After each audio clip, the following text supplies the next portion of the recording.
C'est une borne qui va tester la température des personnes qui veulent entrer dans la maison communale, qui va également vérifier que la personne porte un masque.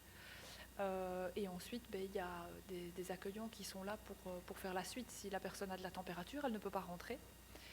Si la personne n'a pas de masque, en théorie, elle ne peut pas rentrer. C'est un dispositif qui va à la fois rassurer le personnel et la population sur la sécurité dans la maison communale. Alors c'est un don de la société Vision que je remercie.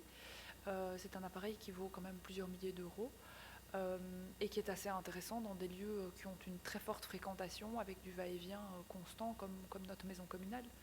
Donc en déconfinement, c'est un petit dispositif supplémentaire qui est assez intéressant.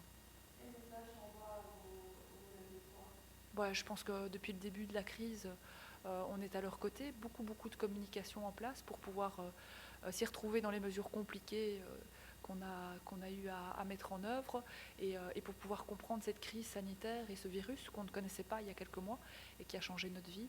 Donc c'est un dispositif qui va permettre d'aller dans le même sens. On prend soin de nos citoyens et on prend soin de notre personnel.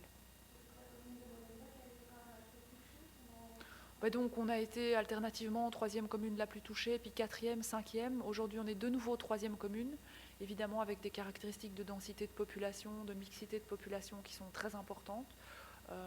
Donc je vais dire on s'est plutôt bien débrouillé. J'ai craint un instant qu'on soit premier redoutable, donc pas du tout. Mais c'est sûr que c'est un défi tous les jours dans une commune aussi dense que de pouvoir limiter la propagation de ce virus-là.